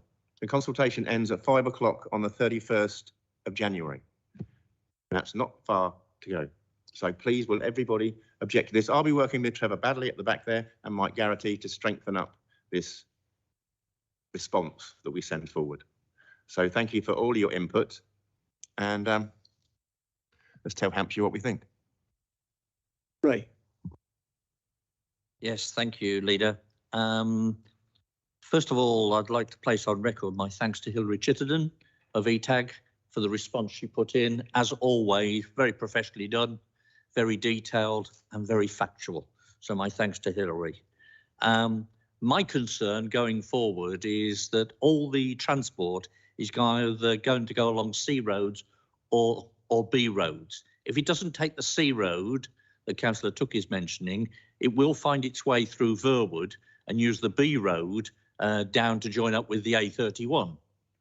One of the problems I have is I have very limited budget on highways, so I need to make sure that I do as best I can to protect the road structure. The edges of a C road are vulnerable, to say the least, to heavy traffic. And if you work it out that these are probably going to be 40-ton articulated lorries running on 6 axles. In the good old days, they used to be on springs. Now they're on air suspension. As they jolt along the road, they tend to dispose of some of the loose stuff, and that ends up in the drains. And as the drains get blocked, that causes us even more problems for maintenance and cost. All these things need to be looked at when we're making these sort of decisions, and some protection put in to make sure that we don't damage the infrastructure. As well as that, I think it's fair to say that the government's priority is to improve active travel, which does include cycling. The C road that Councillor Took refers to, you would just about get an Arctic down there. But if you've got a cyclist, bearing in mind you've got to give them 1.5 meters, there would be no overtaking. So I'm not sure how long it would take for that truck to get the length of that road. But I would imagine it'd leave Ringwood in the morning and probably get to Alderholt by at least lunchtime behind the cyclists. One final point is I would ask, I'm going to get into trouble here, I'm going to ask Stephen Ford to have a look at this for me from the ecological impact. He's got a wealth of experience on this, and I think we should use that experience to look what the ecological impact is of what we're looking at. I know we're under pressure, so Stephen, whatever you were doing this weekend, can you have a look at this instead? I know you haven't got time during the week because of everything else we're throwing at you, but I think it's important that we do get the ecological impact in part of our submission. So thank you, Leader. Thank you very much, Ray. Any other members of the Cabinet wish to speak? If not, any member disagree with the recommendations in the report as amended from David Walsh? In that case, in the absence of any disagreement, the recommendations are approved. Right, we move on then.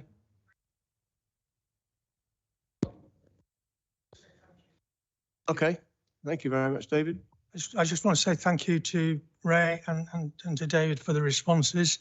I'm very pleased that we're going to be looking at this in a much more detail, I think, and I would like to invite David and Ray and anybody else from the Cabinet. There's a public meeting in the Churchill Arms in Alderholt on Wednesday evening, which they're more than welcome to attend to discuss this very issue and the responses people are making to Hampshire, as we've been asked to do, which, believe me, people are doing. Thank you. Okay, thank you very much. Right, yeah. Sorry to interrupt everybody, but we have some issues with the webcasting. It's very unstable this morning due to the fact that we have a lack of internet in this space. So if you are using your laptop and you're using the internet for some reason, could you please exit and just sort of stay sort of in person in this meeting today, just to help us kind of get to the end of the meeting without it completely falling apart. Thank you. Thank you, Kate. Yes. Right. Agenda item 10 then, Dorset attendance strategy. Andrew.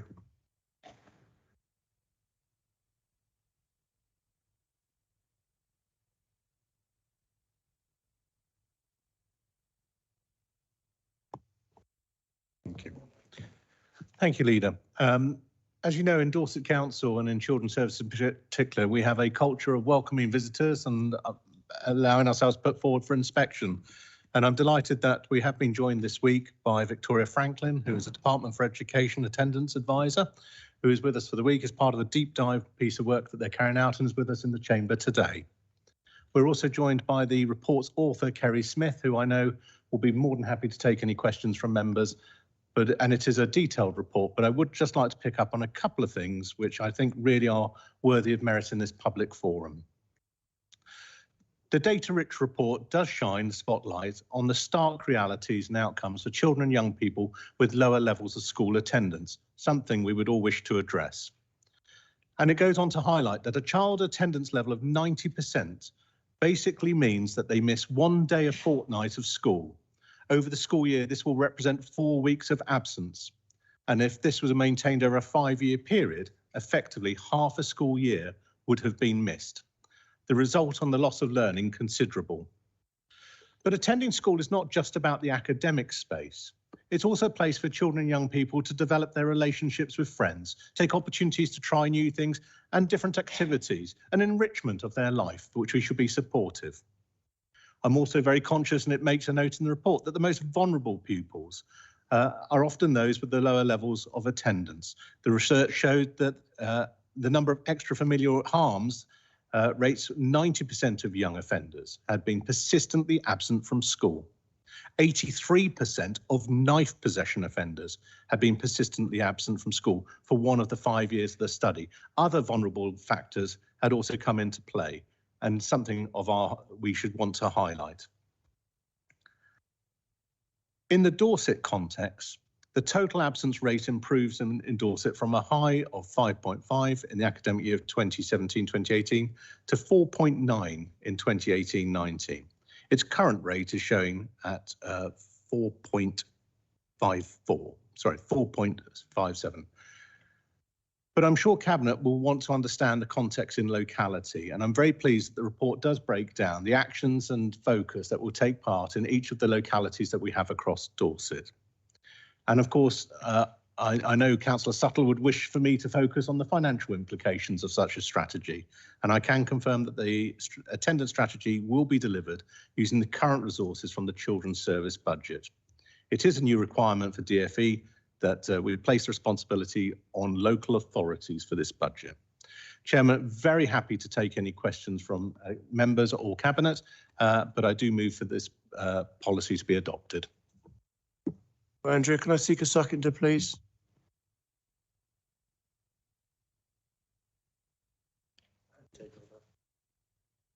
Thank you.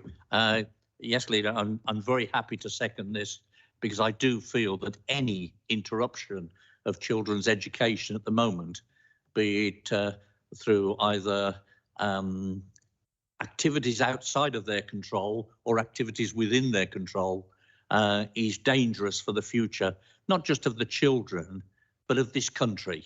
We need good educated people to take on some of the more important jobs in life. So I fully support this proposal and happy to second it. Thank you, Ray. Before I open up to Cabinet, Carol Jones. Thank you. We break it down into area, but I wondered whether there were any particular schools that fared not so well as others, and whether they should be highlighted, and whether perhaps each school could actually publicise its own attendance or absence rates on their own websites. I think that might give more direction to work that could be done in some schools. But I also rather think that there are some youngsters who are just not engaging with education because they're not academic. And I wonder whether we're in any position at all to help bring in T-levels, which I think would bring in so many of our youngsters that really would like to work practically rather than academically. Thank you. Okay, thank you. I should also have mentioned in my report at the beginning that this report has, of course, received considerable insight from the Overview People and Health Overview Committee. In respect of, I think, vocational qualifications and those who are less academic or don't have an academic focus, you make a very valid point, and I've always been a huge supporter of trying to get the best out of everybody's gifts, skills and capabilities. But I do have to say that actually what I'm not seeking to do in this part of work is to name and shame schools with low attendance. That's not, we haven't gone down that road. We want to work with schools. Some of our schools, of course, many of our schools are part of academy trusts. So actually we're operating at the highest levels, the bigger picture stuff, in order to drive down to the lower levels.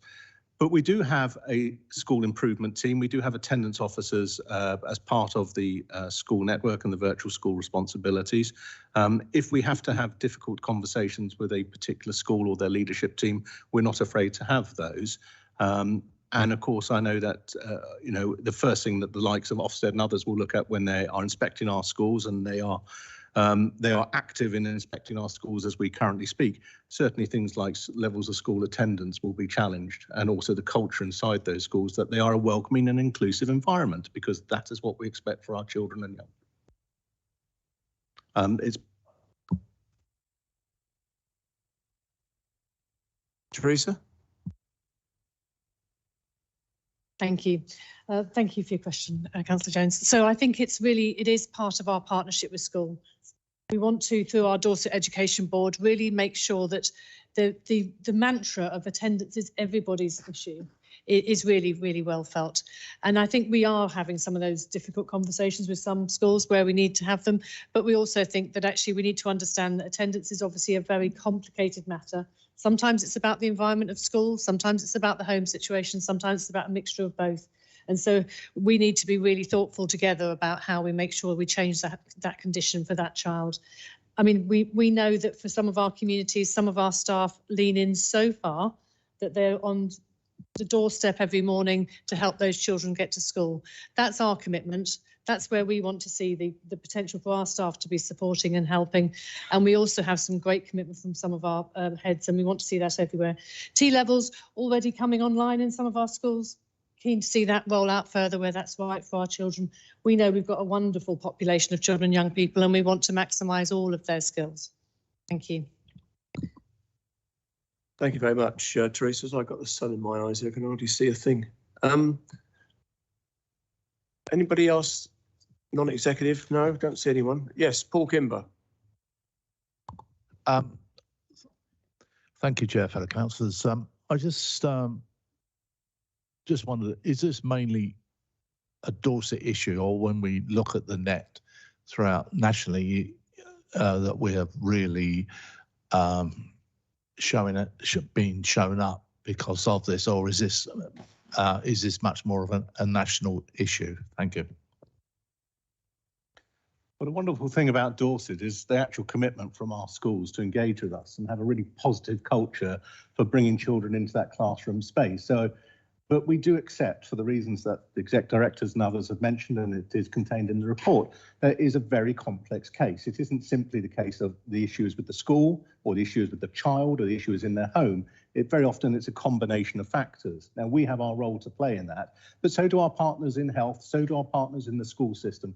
All of them need to come together to challenge it. Because actually, if we are really serious about changing some of the long-term outcomes, and really seeing the social mobility, which I know affects your Portland ward considerably, and we've spoken about that many times before, well, then we do need to see, all the evidence is that we do need to see the highest possible levels of inclusion in our schools and attendance and engagement from children and family. I don't think there are many areas that have had far greater challenges than we face here in Dorset. And we certainly saw during the COVID lockdown and that period of engagement how detrimental it is to our children and young people, and challenging it was for them to be in isolation and not in school. And coming out of that space, Dorset was actually very well spaced to see a return to classrooms, much better than other areas. And that's take our hat off to everybody involved in that process. But the reality is we still need to see some of the most vulnerable children who we know are sitting outside of our education places at the moment return to education. Thank you, Andrew. Don't see anybody else. Yeah, Members of the Cabinet now. Peter.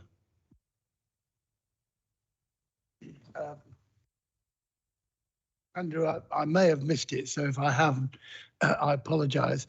But the conversation you and I had a little while ago, you talked about the different strategies being approached for different areas in the county, which I was incredibly impressed with. And at the risk of bigging you up more than I need to, I think that's a really good move. And the different strategies for different areas that take into account local circumstances. Is it possible you could give us a couple of examples of those, please?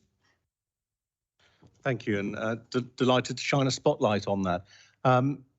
One of the things that we were instrumental about when we established Dorset Council and part of the Blueprint for Change for Children's Services was a move to locality models, recognising that we cover a large geographical area, we cover many communities, some are more urban, some are very rural, and understanding how their needs best be met.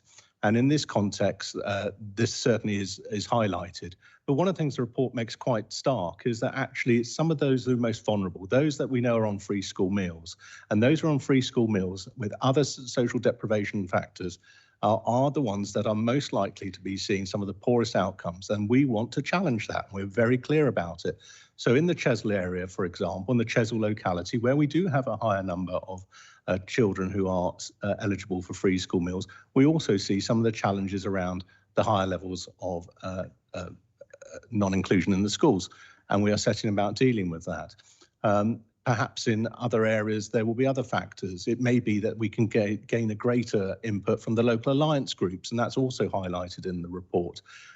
Because actually that is the body that brings together those local communities at the most granular of details to address some of the most challenging and troubled families that I won't say troubled, some of the biggest challenges some of our most vulnerable families are facing. And I'm really important that we focus on that locality model. We have put extra resource into places like the Chesil locality when we set up the locality models. And so we are in a good position to address some of the challenges we are seeing.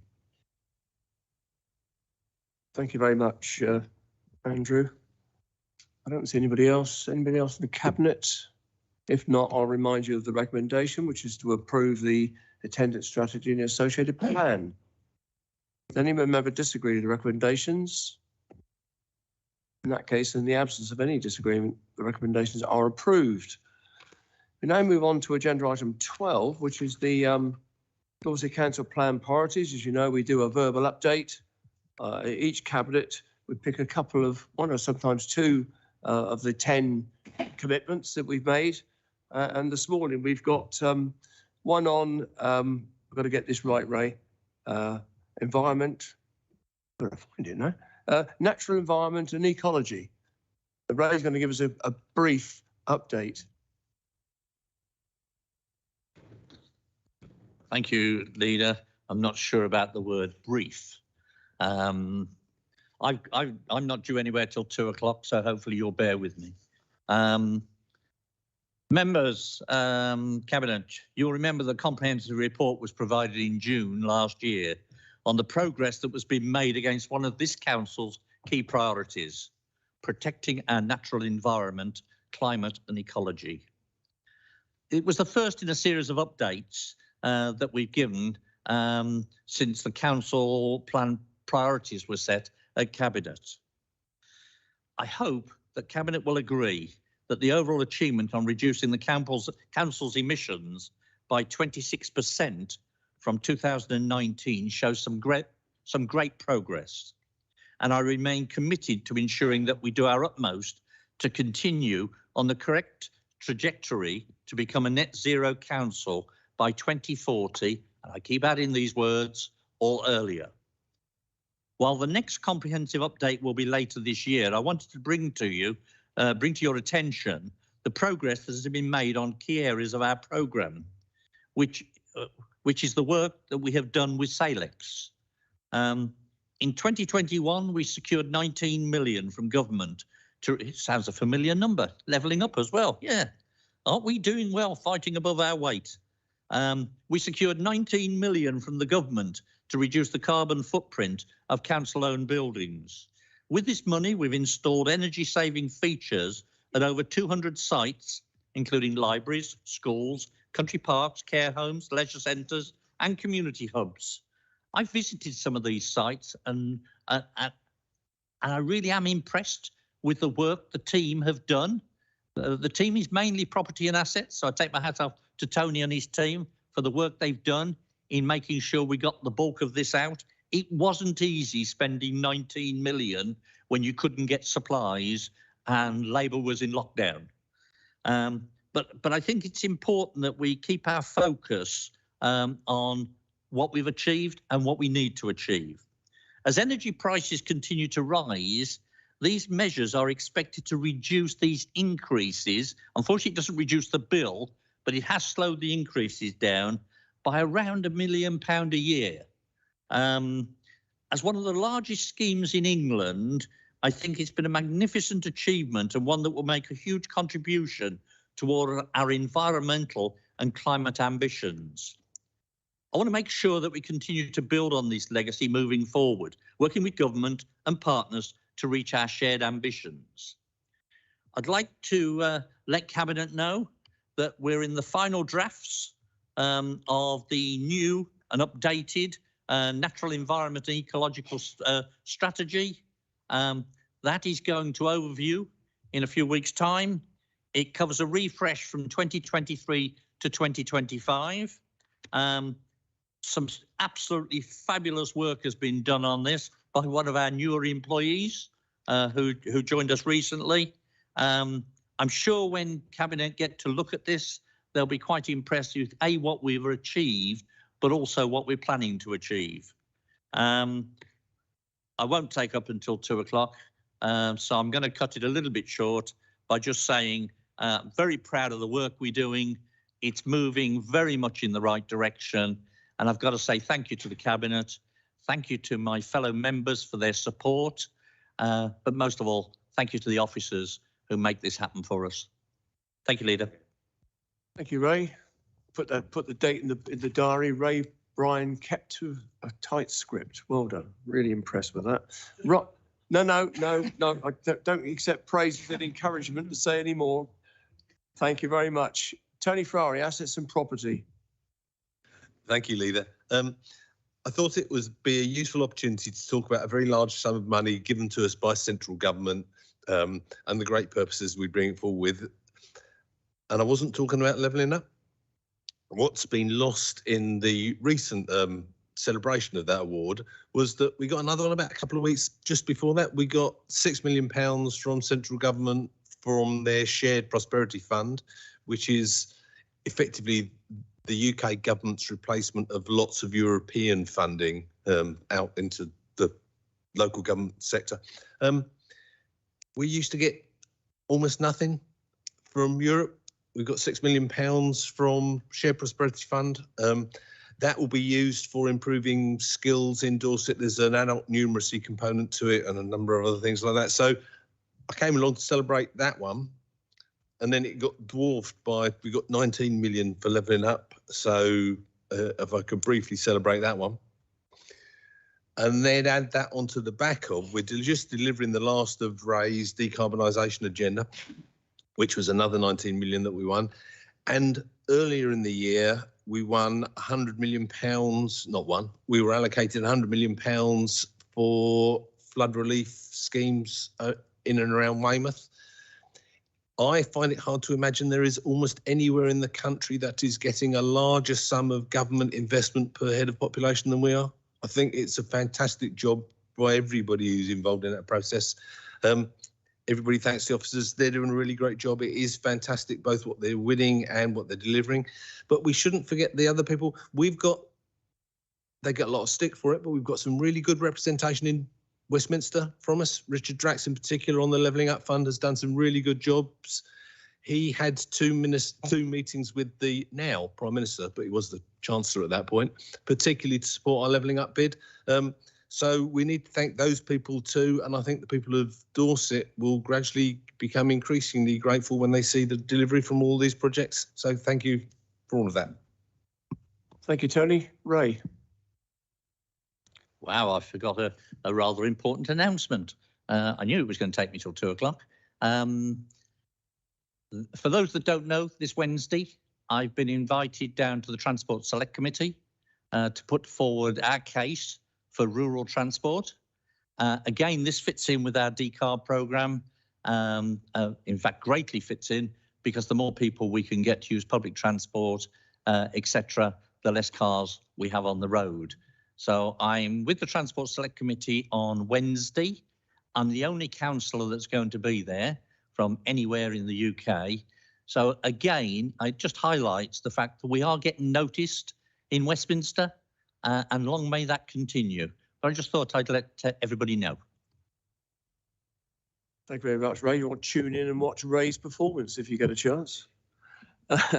Right, let's move on then to agenda item 30, which is Cabinet portfolio holders and lead members' reports. Go into overview. I've made a note of 2. Second homes council tax, which Peter mentioned earlier, going to the 9th of February overview committee. Ray's just mentioned the update of the natural environment and ecological policy going to, was it in that same committee, Ray? Place and over, yeah. And David, you had something, I think. Yes, thank you, Leader. Also on the 9th of February at the Place and Resources Overview Committee, I'll be taking the Planning for Climate Change, Interim Guidance and Position Statement, Sustainability Checklist and Listed Building Guidance. So please come along. Thank you very much for that. It just demonstrates the importance of using overview in an effective way, like we do with scrutiny, is the right way of going about policy development and making a difference in Dorset. So well done for that. Right, move on to urgent items. There are none today. Exempt business. There is one item of exempt business. So can I have a moved proposal, please? Seconder. Seconded by lots of people. So I'll give it a couple of minutes. We're now going to go into exempt business.